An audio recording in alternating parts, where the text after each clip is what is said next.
Hello, and welcome back to an event from Inspiring Workplaces Group. My name is Matthew Manners, CEO and founder of the Inspiring Workplaces Group, and it's great to be back.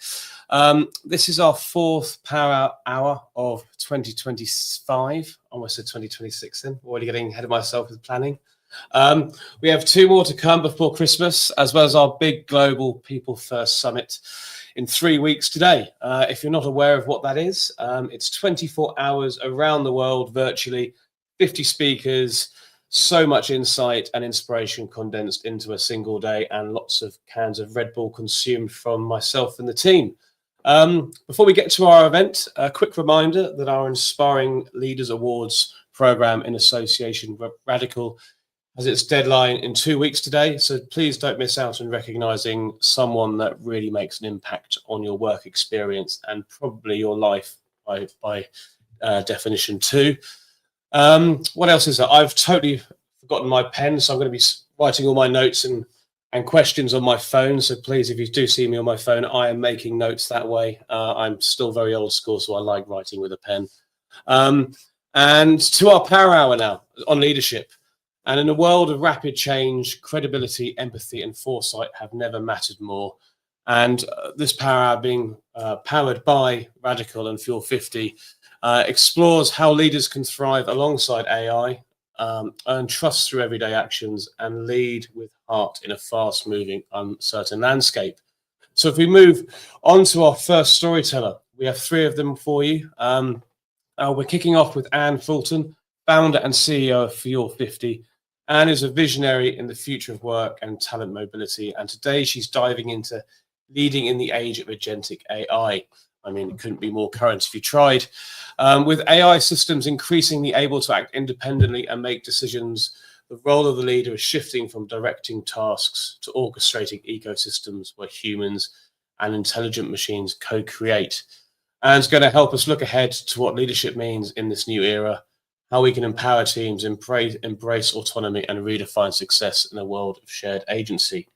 Before we get to Anne, I'm sad to say that she's currently in New Zealand. That's not the sad part. In fact, I'm very, very jealous of her being in New Zealand. I wish I was there too. But it does mean that she can't be with us live because it would be an incredibly antisocial hour. So she has recorded her insights for us. So please, over to you, Anne. Hi, I'm Anne Fulton, founder and CEO of Fuel 50. I am so sorry I can't be live with you today because it's 3 a.m. in the morning for me in New Zealand, so I hope you forgive me, compounded by the fact that I'm just back from New York on Saturday and on the plane again in a couple of hours' time at 6 a.m. So it's been a tough few days. Fuel 50 are really proud partners of Inspiring Workplaces, and I last hung out with Amy and Matt and team in Chicago back in June or July for the US Inspiring Workplaces Award. So it was such a privilege to hear the stories of so many amazing, incredible companies that were achieving great things. And last week, we just got the news that we have been awarded winners in the Work Tech Awards with Inspiring Workplaces as well. So super honoured to be recognised for that. So here's a quick glimpse for those of you who don't know who we are. We're Fuel 50. We evolve futures of work and future workforces. It's something that we've been dedicated to for a number of years. So Fuel 50 is a talent intelligence platform that encompasses both a talent marketplace that delivers skills evolution and skill growth and opportunities and futures to employees over 1 million around the world, and also a skill intelligence platform that delivers skill gaps, skills inventory, strategic skill insights into your organization, as well as providing you with a robust and rigorous skill architecture that allows you to evolve into the future. Our customers are achieving amazing things, probably part of how we came to win that award last week. But it's not unusual to see 55% or above gains in workforce mobility, higher internal fill rates in the organisations that we work with, and anything from 60 to 100% increases in employee retention. So we see attrition drop, and where Fuel 50 is being used in the organisations that we partner with regularly and reliably, as well as seeing skill growth and skill evolution. So we are skills intelligence into the hands of people leaders like yourselves and business leaders. We're also skill evolution. So we are delivering growth in skills, anything from 25 at the leadership level to 33% improvements in skill acquisition over a 12-month period. Not unusual for us to see that. One of our customers in the biotech sector saw skill acquisition and growth of over 375,000 reskilling actions taken in a 6-month period. So super proud of that growth in skills that we can provide reliably and regularly and scalably to our customers. So this equals business transformation. So we are committed to evolving your workforce for this agentic era that we're experiencing right now, which brings me to our topic today. So how do we deliver on this human AI power shift to lead in this age of agentic AI? So agentic AI is changing the game. Systems can now act independently, make decisions, and even collaborate. This isn't just automation, it's about autonomy. So as AI agents take on increasingly complex tasks, we as leaders must evolve from directors of work today to orchestrators of ecosystems, where humans and intelligent machining co-create value to our stakeholders. So our short session today is going to explore how we can lead with foresight, empower our teams in this age of autonomy, and redefine leadership for a future of shared agency. I've always thought of career progression as being like swinging through the jungle, one hand on the now and one hand into the future of those opportunities and possibilities that exist for us. And it's all about the momentum that we create as we're swinging from branch to branch. So now, as leaders in this new era, we need one hand on human teams and the other on AI systems. So at times it's going to feel risky, right, as we're moving and almost losing our grip and holding on to nothing for a moment. But it's the swinging itself that creates momentum and our safety and security. So this is leadership today, not humans versus AI, not even human plus AI, but humans with AI. So our job is to help people become those power users, to calm those natural fears and to turn resistance into momentum. So I think the question that we all need to address is, how do we help our people swing forward confidently into this age of agentic AI? So automation was about tooling, but now agentic AI is actually truly about teammates. They can act, they can learn, and they can sometimes even surprise us. So leadership is going to shift because of this. So the future isn't about AI replacing people. It's going to be people who embrace AI replacing those who don't. So yes, some are going to resist, and not because they don't care. And I don't believe that at all. I think they do care, but it's because they don't feel confident. So the best leaders will be listening first, then breaking adoption into small steps. So starting as small as possible. Try using AI for summarizing your meeting notes this week. Small wins are going to build trust, and trust will help you build that momentum. So how do we help those people who are naturally going to resist? So working with resistors to AI. Firstly, start with empathy and not pushback. Resistance is going to come from fear, and fear of irrelevance and fear of the unknown, not from laziness. So by listening first, we need to ask, what worries you most about AI in your role? And to listen hard and acknowledge the fear, and it validates people and will open the door to increased trust. So secondly, we need to reframe from threat to value. So shifting the narrative, AI isn't replacing you. It's removing the admin, stops you from doing your best work. Use real stories of AI freeing time for creativity, empathy, and strategy. And resistance comes from uncertainty, that fear But what if I break something? So it provides some clear boundaries where AI is useful. This is our job as leaders, where humans must stay in charge and take responsibility for what is being delivered, and providing the right kind of governance and ownership steps. So make it small and make it safe. So introduce AI through low stakes experiments. Drafting a meeting summary, for example, or suggesting alternative email tones, brainstorming campaign headlines, all quick wins. So create these micro wins and celebrate them to build confidence. Your resistors are not laggards, but they are learners who haven't started yet. So when spreadsheets first arrived, some people treated Excel like a digital calculator. Guilty of that sometimes. Added numbers and cells, nothing more. But others learned formulas, pivot tables, and macros. They're the power users. And they weren't just faster, they were indispensable. I can think of my CFO as being a power user, and I leaned on him heavily and got lots of coaching and support to become better at Excel use to his extent. And he got promoted. People like that do get promoted. They become the ones that others turn to, and they get career acceleration, even ahead of their years and despite their youth. So dabblers like me can stay stuck, still adding numbers one cell at a time. Equally, we can learn from the past. When email first arrived in our offices, some treated it like a digital mail. So I don't know about you, but I can remember back to when I had an inbox on my desk and an outbox full of files. So not fun way of living, and with everything being done by handwritten and typing and going off to the printer and mailing. So we weren't particularly efficient. So email became an incredibly powerful efficiency. But the people who are power users, rather than those sending one message at a time, typing everything from scratch, power users are using filters, templates, folders, and even shortcuts to handle double the workload with half the stress. So over time, those who mastered email became the go-to communicators, while others struggled to keep up with overflowing inboxes. So that's the same divide we're starting to see today with AI.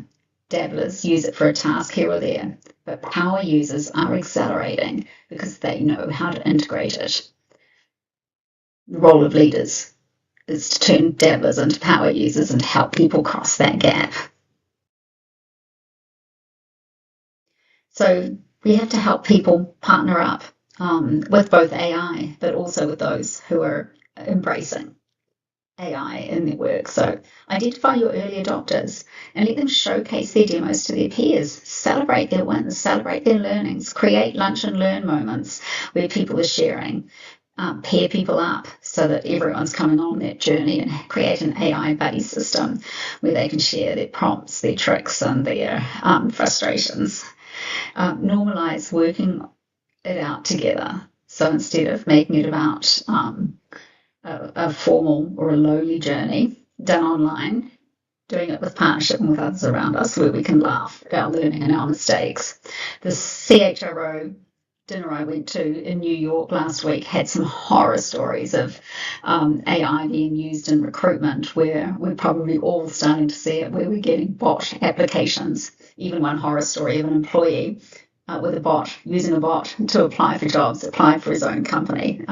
Unfortunately, lost his job quite quickly after that. We're also hearing of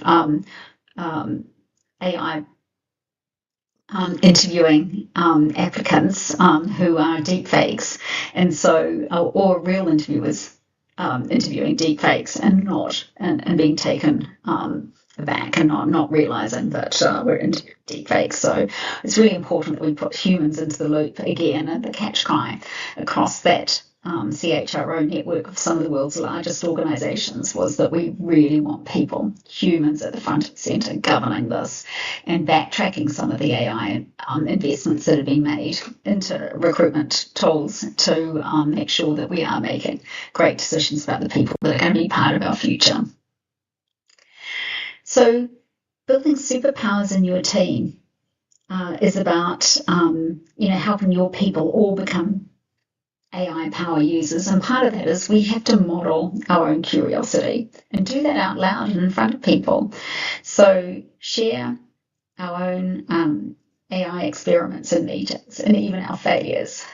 Say things like, I asked the AI to draft these 3 options, here's what it did and here's what it missed, so that people are learning as we are learning too.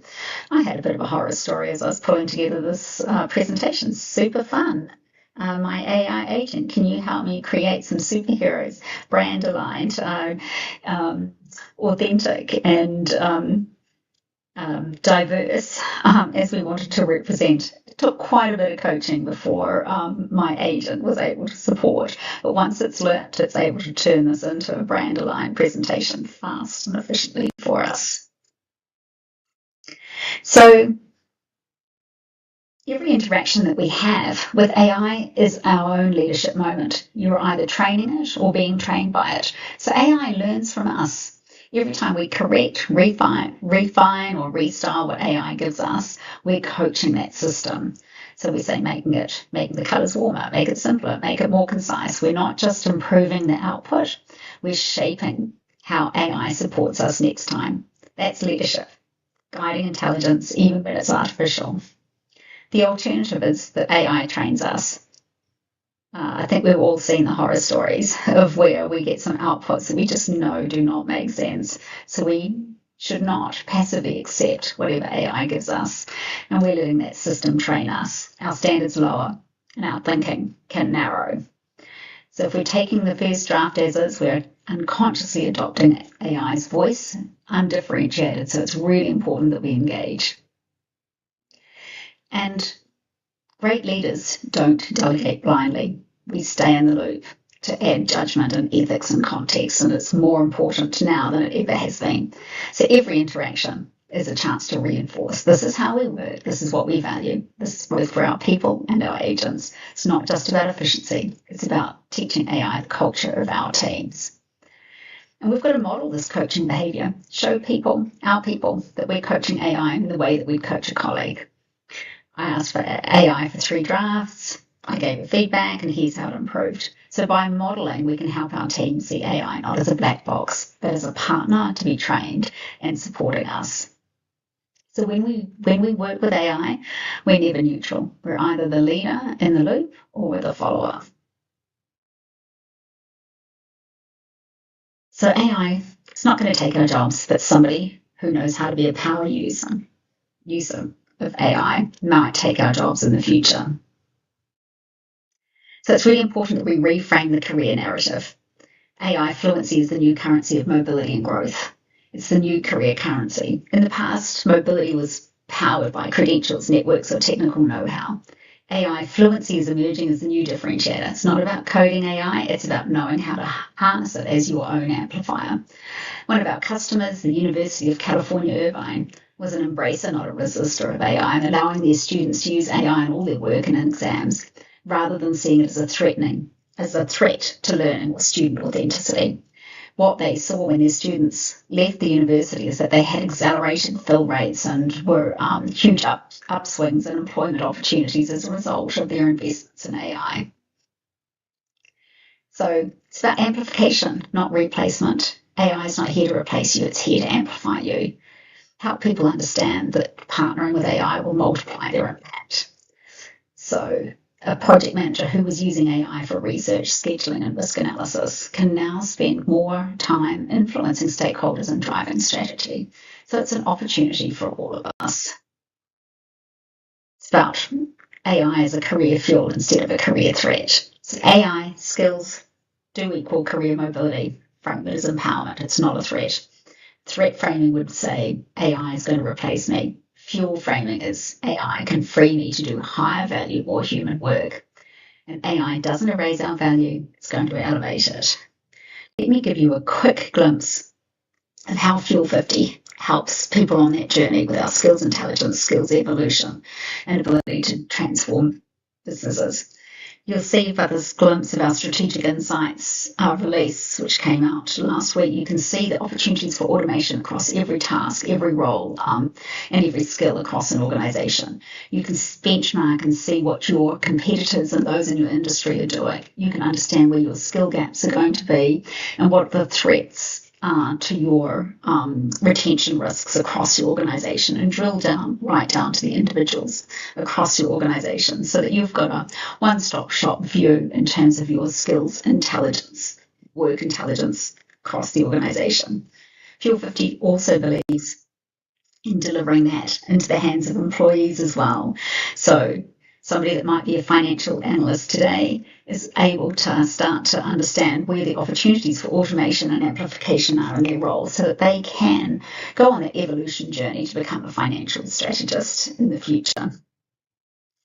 And our AI agents will help people understand how to grow their skills and grow their career and amplify their capabilities and go on this evolution from where they are today to where they may want to be in the future, and being enabled to grow their skills and their career.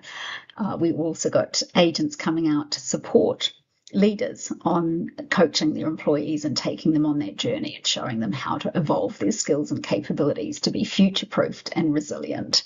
So we're believing in providing enablement and empowerment to people to go on these journeys to become the best that they can be into the future.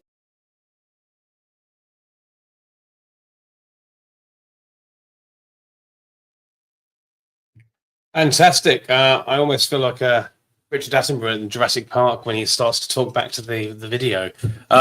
Thank you so much, Anne. So much to take away from that. I really wish Anne was here. If the times would work, because these power hours in such short spaces of time generate so much content and for discussion, which we'll get to with Dan and Jenny. But so much in there with regards to human need, human traits or superpowers, and dealing with the implementation of AI and having us in the loop. I'd love to challenge the AI won't take your job. Someone who knows how to use AI will. I mean, that drives me crazy hearing that statement, because AI will take somebody's job. So like all these things that we deal with in life, balance is fundamental. So there's a lot in there to take away, and a lot that I'd love to go back and forth on, and maybe I'll throw those questions to Jenny and Dan. So why not get on to our second storyteller? And next up is Jenni Field, author, international speaker, and founder of Redefining Communications.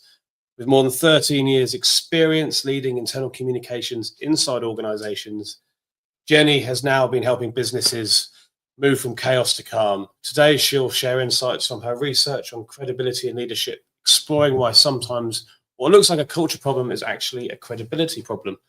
She'll break down the 8 practices of credible leadership and show how these can be built into everyday moments at every level. Jenny's session will help us understand how to become leaders that people genuinely want to follow. And I just want to add that from a personal perspective, Jenny's absolutely fantastic. Can't wait to hear this session. I believe her book's been shortlisted for one of the National Book Awards in the UK. So congratulations, and please welcome Jenny to the feed. Hello. Hello. How are you? I'm good. How are you? I'm great. Thank you very much. Thanks for joining us. Thanks for having me. Just want to hear what you've got to say, so I'm gonna go that way. You're going to chip off now. Okay, thanks very much. So I am here to talk about credible leadership today, really because it's my belief that when we talk about leadership, we spend too much time talking about leaders being authentic. It's something leaders have been told again and again, and really it started in the pandemic when leaders were being told to have more empathy, to be more human, to be more authentic. And this is where it started to go a little bit downhill, and it sparked some curiosity in me about what it is that we really want from leaders, because it's not authenticity. And if we just focus on that for leaders, it's really too dangerous. If you say to somebody, bring your authentic self to work, be more authentic, in some cases, it allows for that to be weaponized. You can shout at someone, you can be unkind, and then you can just cover that by saying, I'm just being my authentic self. You add that to a leadership position of power, and all of a sudden you're creating a toxic culture where people can't thrive. And that's why I wanted to start to look at what is it that we really want leaders to be? What is it that makes us truly follow a leader? Because that's ultimately what we're trying to do. This all started bubbling around for me in 2020, and throughout 2021, 2022, I started to read more about trust, about empathy, about humility, about psychological safety, about all these big buzzwords that we talk about a lot in leadership. What this led to was some research that I wanted to do to find out what it was that made us follow some leaders and not others. This led me to the word of credibility, and I created 9 traits that I thought were the thing that people would want. So I tested that, and I did some research with around 350 people. I tested it with leaders and I tested it with followers because I wanted to find out that difference. Now I'm going to fast forward you to the end of this where we talk about 8 practices of credible leadership. But I said that I would share some of that research with you today, and I want to give you some of those stats about what we found out that led to the creation of my book, Nobody Believes You. Because when it comes to credibility, it's more complex than some of these sort of simple statements that people say, like it's what people say when you're not in the room, or it's doing what you say you're going to do. Credibility is a lot more nuanced than that. So when I did the research, we found out that leaders ranked having integrity as the top practice. That came in at around 45%.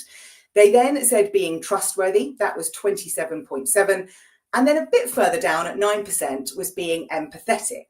Now, followers had a similar percentage for integrity. It was top at 39%. Trustworthy coming in second at 33%. But psychological safety then followed that for people that follow leaders. That came in at 11%. When I looked at the data overall between followers and leaders, what became very clear was that followers value credibility more than they believe their leaders do.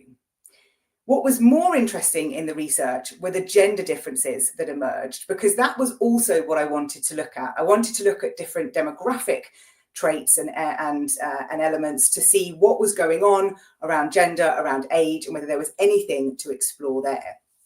Now, the data shows that male leaders ranked integrity higher than female leaders. That was 51% versus 41%, while female leaders placed much greater emphasis on trustworthiness. And it is quite a significant weight, so 35% versus 18%.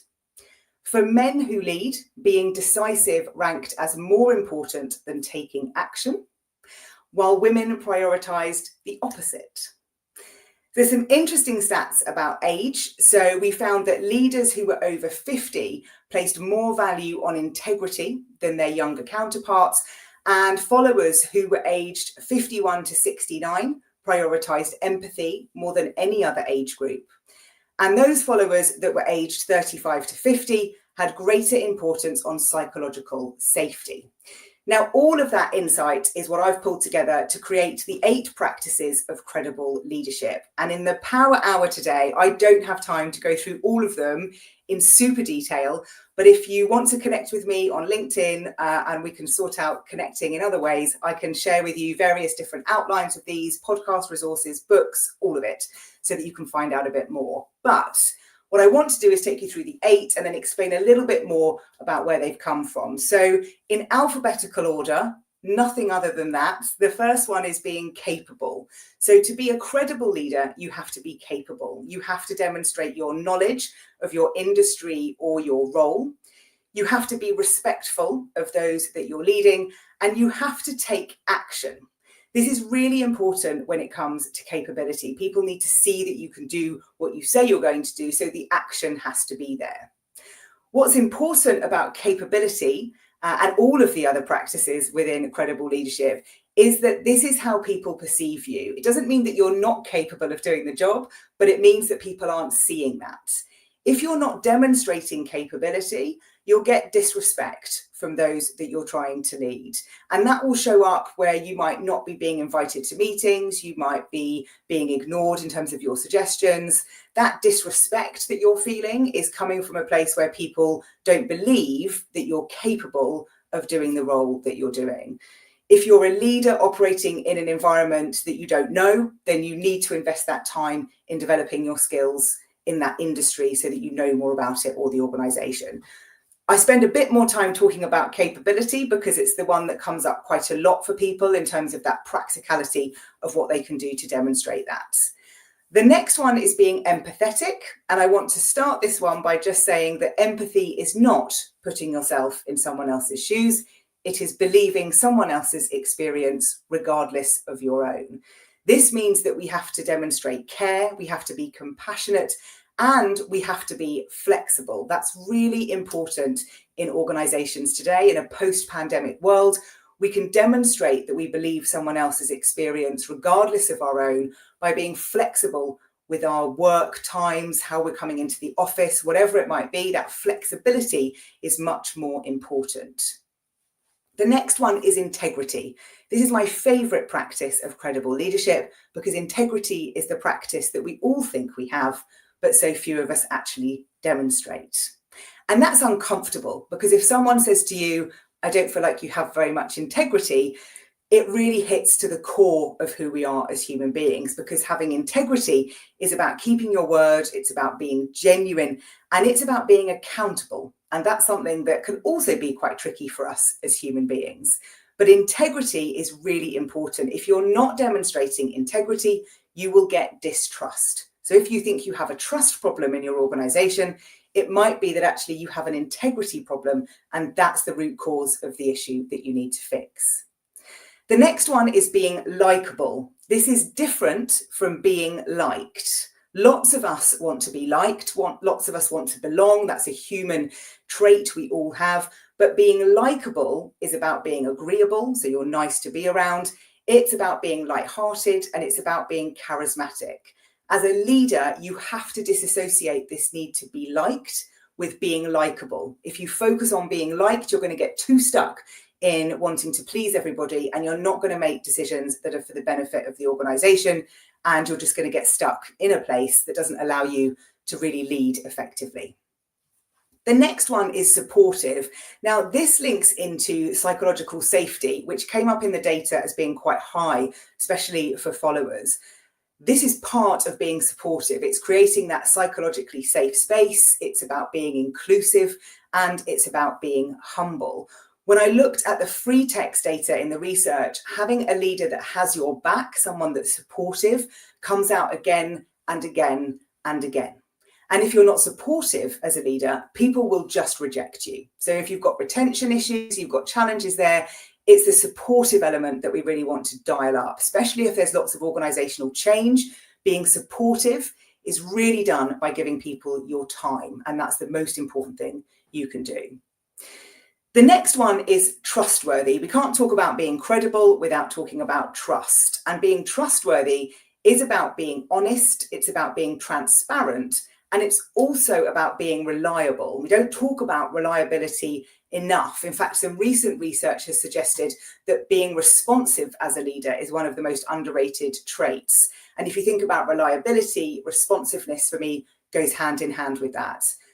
If you're not trustworthy, you're going to get disengagement. So much like integrity is distrust, not having trustworthiness is disengagement, which means that if your engagement scores are low in your organization, if you're looking at those, you probably have a trust problem somewhere. Doesn't necessarily mean it's at a leadership level. It might be at a middle manager level. It might be at a really junior manager level. But there's a trust issue going on if your engagement scores aren't going in the direction you want them to go in. We've got 2 more to go. The next one is visionary. Now, this isn't about being a visionary leader, because that would be exhausting if all of us were visionary leaders. We don't need to be. But it's about having a visionary practice. This means that you can communicate well, you can inspire those around you, and you are passionate about what you're doing. This is about those leaders who can share that strategic narrative, which is one of those 4 enablers of employee engagement. And it's about making sure that we can anchor our employees, align them behind a vision, and move forward together as one. And to do that, we have to inspire, we have to be passionate, we have to communicate well. If we don't demonstrate a visionary practice, we get apathy. So if people aren't moving, if they're not doing what you need them to do, it's because you're not showing them that vision of where you want to go. The final one is vulnerability. Now, this is one that people often get confused with having to cry and show lots of emotion and tell a story that is deep in our past that we must share. That is not what vulnerability is. Vulnerability is about balancing the personal, but not the intimate. That's the line that you want to tread. And it's about being human, it's about being courageous, and it's about being open. When I talk about vulnerability, the one tip I always give is using your out of office as a way of saying where you actually are. If you can share that you're on holiday with a family, at a conference in Paris, wherever you might be, it shows a bit more of that human side. Because if we're using vulnerability to demonstrate our credibility, we want to create connection. The purpose of it is to create connection. It's about being personal but not intimate, with the outcome of that connection. If you can focus on that, vulnerability becomes a much easier trait to hone. And that is it from me in terms of your power hour, 10-15 minutes on credible leadership. I could talk about it all day, but I've given you some insights into the research there that's behind the 8 practices. And I'm very happy to talk more about it, Matt, when we have a bit of time later on today. Thank you so much. So much in there. Scribbling, found a pen. So much responsive and reliability. I mean, the visionary piece. I was actually at an event yesterday talking around engagement and the management level and the generational piece that comes into that now with psychological safety. So there's so much I want to talk about. Thank you for getting so much packed into that space of time. We're going to get to Dan, and then we'll get you and Dan back and we'll talk the house down. Can't wait. I'll be back later. Thanks, everybody. Thank you so much. I do take this for granted sometimes that we started in New Zealand, we've worked our way to the UK, and we're now going to cross the Atlantic to our next storyteller, and also a fabulous human being. So we're going to hear from Dan Riley, co-founder of RADICL, advisor, technologist, musician, and believer in human-centered innovation. Dan challenges leaders to rethink how they show up in a world where work and technology are constantly being reshaped. In his session, Inspiring Leadership, Leading with Heart in a Head-Down World, he'll share stories of missteps, mindset shifts, and lessons learned, not from a pedestal, but from a real experience. His message is clear. Leadership isn't about having all the answers, but creating space for others to find theirs. Expect a session grounded in empathy, clarity, and human connection, and amazing communication, because that's who Dan is. So welcome to the Power Hour, Dan. Thanks so much, Matt. I'm just inspired listening to Anne, listening to Jenny. Wow.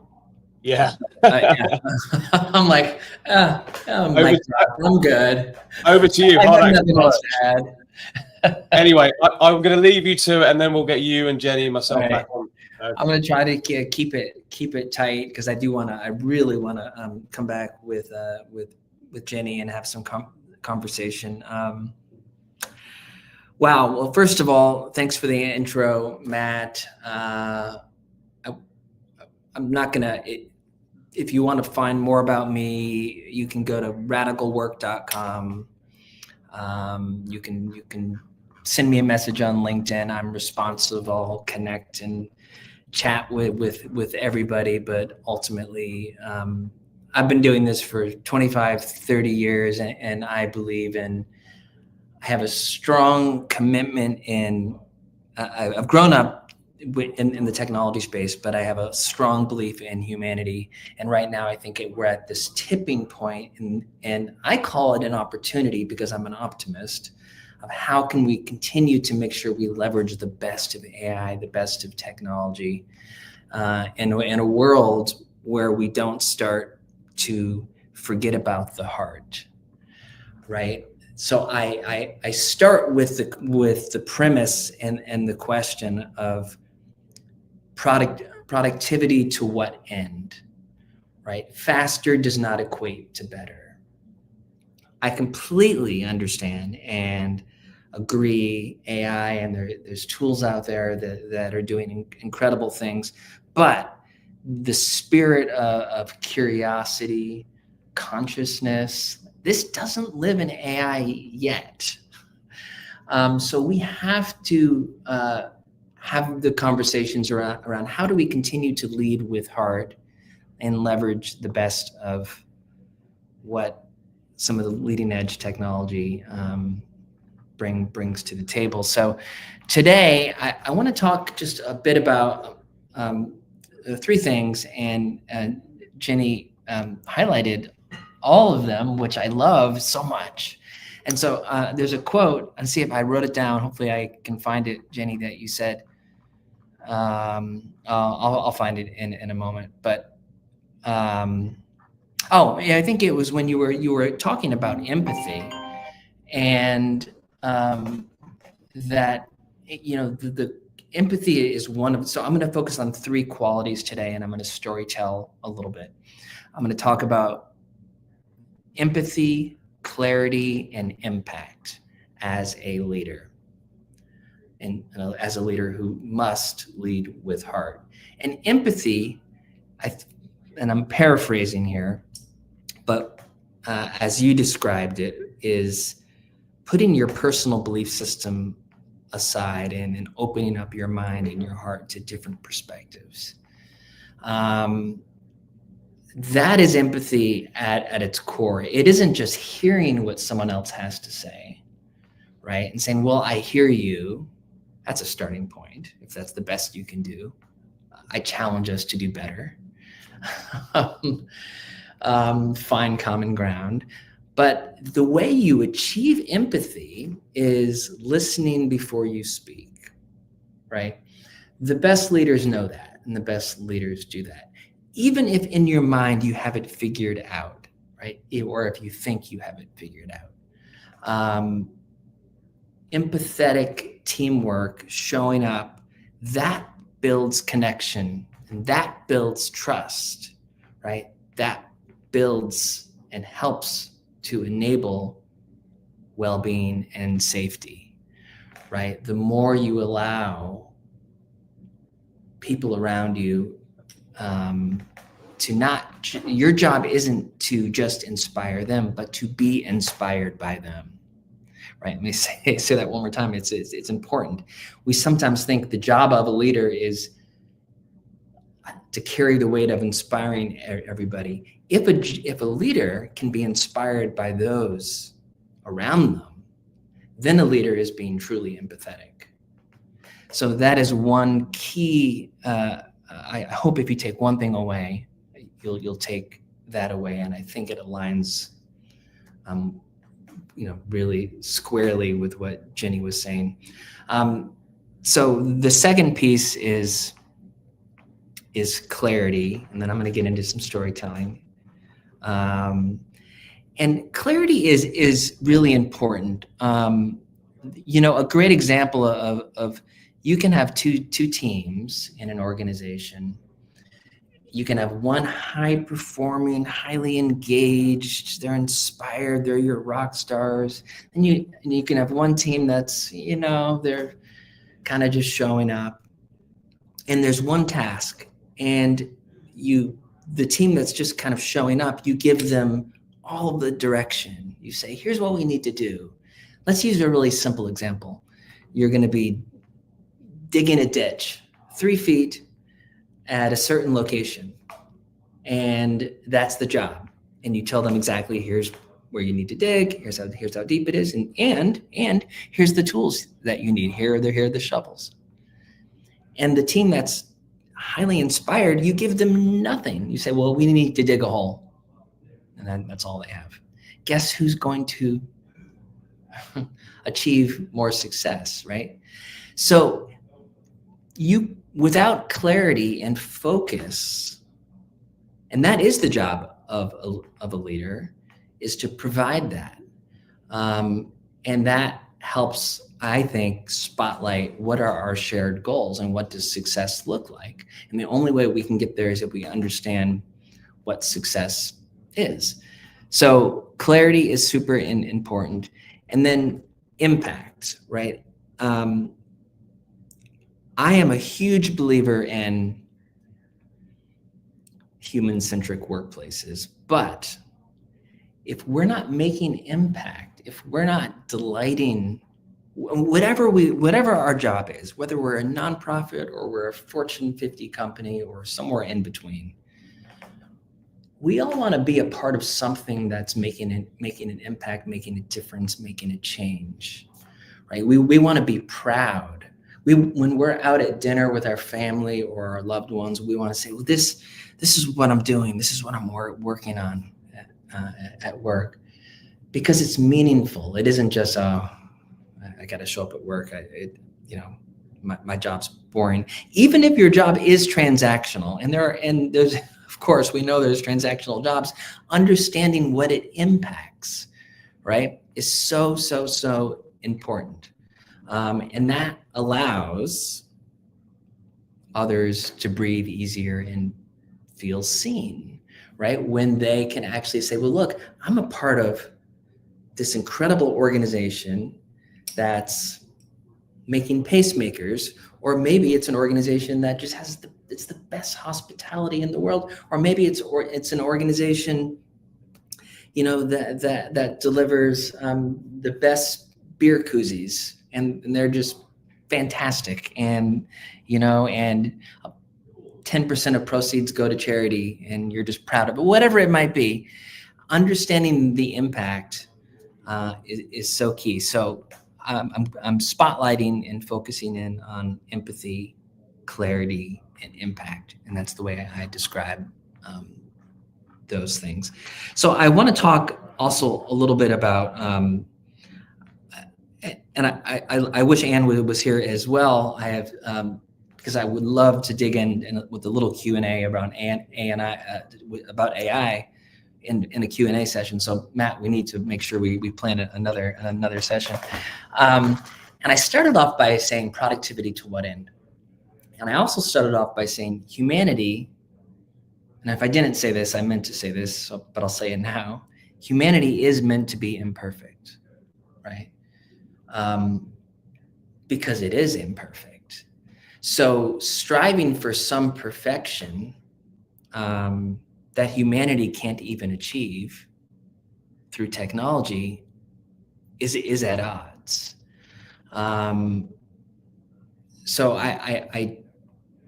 we have to bring the messy in to problem solving, into anytime someone's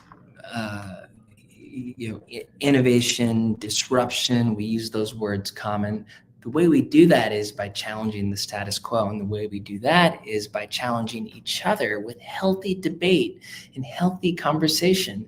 So it's not suggesting that we all just need to get along and align and get in line, and you have to eventually agree, but having those debates and being curious. Curiosity has kind of been my word for 2025, will probably be my word in 2026 too. I think, Matt, when you said, I can't remember who said 2026, for a moment I'm like, is it 2020? Oh no, it's 2025 still. So being curious is so key. And so the best leaders, again, show up with curiosity, right? The best leaders understand productivity isn't just about speed to end date. The best leaders understand by giving a little extra of their time, 10 minutes, 20 minutes, 30 minutes, means the world to their people. The best leaders will actually ask, what can I do for you? The best leaders will actually ask you, if something's not going well, instead of starting with, you got to get this right, starting with, all right, this is not going well. What can I do to help? What do we need to do to fix this? So having a long play on people, having a long play on team, those are the best leaders. And that is leading with the heart, because you're caring about your people. And through that process, you might discover maybe there's mismatches in roles, there's skills that need to be learned, and that's great, that's growth. We want people to grow, we want people to learn, we want people to evolve, especially in a world, as Matt pointed out, where AI is here. Like, we don't want to kid ourselves, AI is taking jobs. It doesn't mean new jobs won't be created. I do believe there was a quote in Jurassic World, Jurassic Park, the very first movie, life will find a way. I always say, well, work will find a way, right? We will find a way, but it takes humanity and it takes heart to get there. So, but it also takes embracing some of the incredible AI and technology that's out there too. So I don't want to suggest that's not important. So real fast, 3 more minutes, then I'm going to get into Q&A. But I want to go into just really some real obvious kind of myth busters.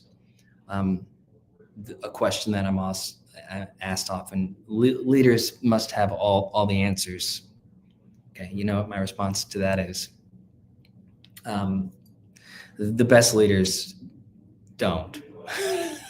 The best leaders discover, right, a path forward through connection, through conversation, through surrounding themselves with incredible people. Leadership is about control. If I hear that from anybody, you're not a leader, right? It is about trust. It is about clarity. It is about direction. It is about empathy. Strong leaders don't make mistakes. That's myth number 3. In fact, if you haven't made a mistake, or at least you don't admit that you made a mistake and you call yourself a leader, I would challenge you to say, yeah, I don't think you're a leader. We all make mistakes. That's the only way you learn how to lead, is you make mistakes. And guess what? If you have that trust and you have that connection and you have an empathetic way of showing up, people around you will lift you up. And that's what I mean by being inspired by those around you. And your job isn't just to solely inspire them. So I will leave you with a really fast, I'll do it in 45 seconds, real fast story. My last company called Modern Survey, we were a fast-growing, employee-listening SaaS tech end-to-end platform. Went through the recession, terrible times. We thought, are we going to make it? We don't know. In 2008, 2009. So the 3 founders, my brother and I, and my 3rd founder, Don McPherson, we all decided to take pay cuts, not pay ourselves anything. Of course, get rid of the Mountain Dews and everything that back then that tech companies would do. And something amazing and beautiful happened. And I've told this story before. Employees started coming into our offices and started saying, I want to take a pay cut too. Right? I want to take a pay cut too. Because I believe and I know that on the backside, we're going to be stronger. It wasn't for us. It was for them, right? It was for them. They knew they wanted their team to stay together because they had that connection. They had that trust in each other. They didn't want to have to downsize and then find new people. They wanted to keep the team together. And it was humbling. I get emotional talking about it. Sometimes I wouldn't be here if not for that. And yeah, the most amazing thing happened on the back end of that. Guess what happened? We retained everybody. Everybody, of course, was paid back. And we started to grow by 30% a year. And the rest is history. We sold the company and had an amazing exit. And it was one of the most wonderful periods of my life. So that only happens if you lead with heart, and it's not just us, but everyone giving their best and giving their heart into the equation and believing in something bigger than themselves. So I will leave you with that story. Hopefully that resonates. I have so much more I could talk about. I could go on all afternoon, but I will pause there. I want to make sure we have 5 minutes for some Q&A. Thank you so much. And I haven't heard that story before. So I'm obviously glad, as you say, the rest is history and it worked out well. I mean, And inspiring workplaces, we believe that it's fundamental to have high belief and a sense of high belonging at an organization, believing in the mission and the values and connected to the people and the company you work with. So, I mean, that just reinforces that. Hello, Jenny. Just a couple other comments and observations. I mean, talk about making mistakes. I think having listened to and conversed with many award winners all over the world, those organizations have leadership that give them permission to fail fast and fail often. So go make mistakes, break some eggs, and try new things and make it work. So I think permission to fail is a really important one. And there's just so many other things in there. Curiosity has been my go-to word since 2018. I want to try and keep having a different one every year, but it just keeps coming back to curiosity. And work will find a way. Who knew Jurassic Park was going to be the theme of this Power Hour? But lifting it from Jeff Goldblum. That's the first time I've ever said that publicly. I've had that quote in my head. So it's brilliant. It belongs to Inspiring Workplaces now. Oh no, it belongs to us all. I mean, and Jeff and any copyright. So. Yeah, that's true. Yeah, we don't want Jeff. So yeah. So I mean, we don't have too much time. I guess. Is there anything you two want to talk about? I do want to just say it's attached to leadership, but AI won't take your job. Someone who knows how to use AI, discuss. I mean, is that a sentence that should get buried, or is there some validity in that?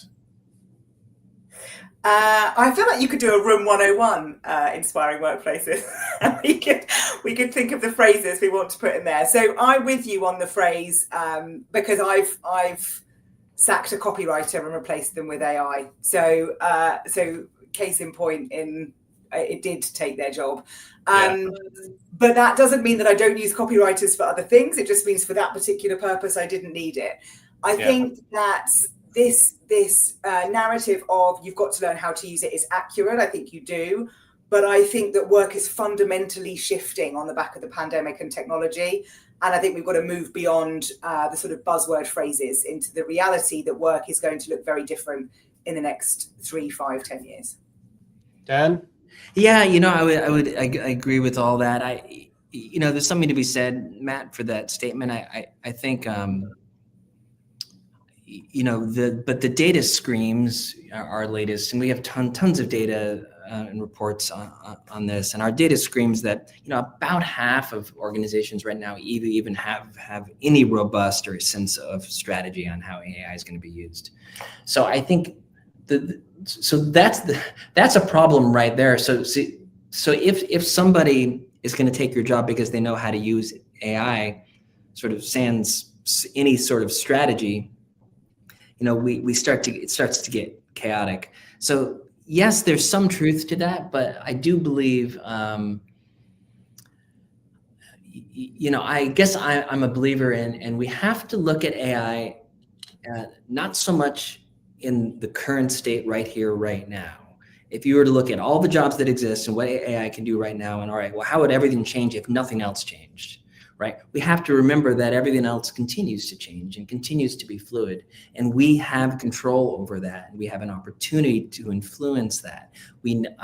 I'm a big supporter of this. We need more women in the creation of AI. We need more women designing AI. We need more diversity in AI. AI is taking jobs away from certain roles because the core creation of it isn't as diverse and equitable and as it needs to be. So I could talk all day about that. So I think, but I just think we need to challenge it. I think AI is here to stay. I don't think it's gonna, end of the day, and 8 years from now, I don't think it's going to destroy jobs. I think we're going to have new jobs. I think the world will find a way, and work will find a way. Work will find a way. Thank you. I will. So one thing I heard at an event yesterday, and you always take from the most recent things you heard about, was I mentioned around productivity to what end and efficiency versus effectiveness. You can be efficient and strike jobs, but actually how effective are you being in your new processes, and refer to that in having to roll back all their some of their implementations. I also heard, which resonated with me, that to manage is to lead. You're leading people, you're connecting with people, and you're wanting to inspire them, and as Dan, you say, to and be inspired by them. So we always talk around management and leadership, and I think leadership people tend to suddenly think top of the organization, management in the middle, but you can be a leader throughout the organization, whether you've just started there or been there 20 years and the CEO. So I guess what I wanted to say was, if you're consuming this power, watching this, and you're in any level of the organization, what one thing would you hope people take away from this, and how to be a good leader now and in the future? What one thing would you try and focus on, hone their thoughts on? And we'll start with Dan and end with Jenni. I'm just going to be really fast. I stay curious and listen more. I can't. To me, though, those two approaches to showing up is so important. And I will just double down on what you said, Matt. Leadership is not a hierarchy. Leadership is not a title. Leadership is someone who cares enough around the people who are working for them or look up to them, and a team lead and an individual contributor can be an incredible leader. So we have to be careful on how we define the word leadership, but curiosity and listen first. Fantastic. And Jenni? Make time and be intentional with your time as a leader is really important. But if I look at the 8 practices of credible leadership, when the world is so volatile and it's hard to know what's coming and navigate some change, the one thing you can control is your time, and the things that you can dial up to be a leader people will follow will be things like being supportive and being empathetic. And a lot of those just require your time. Well, thank you so much to both of you. As you said, we could have been here for the next week talking about this stuff. So I really appreciate sharing your expertise and your wisdom and thoughts with everybody. And I hope to see you both in person sometime very soon. So thank you so much. Looking forward to it. Thank you very much. Thank you, Matt. Thanks, everyone. Thank you, Jenni. Thanks, everybody. And Anne. I'm back again. There we go. Thank you to Dan and Jenni and to Anne. We travelled the world in a mini way there, ahead of the People First Summit in 3 weeks' time. Some really great takeaways, and we've overrun, so I'm going to wind it up quite quickly, but just very grateful to both Anne, Jenni and Dan for their views on leadership, and I hope you value it. Thank you very much. Take care. Bye-bye.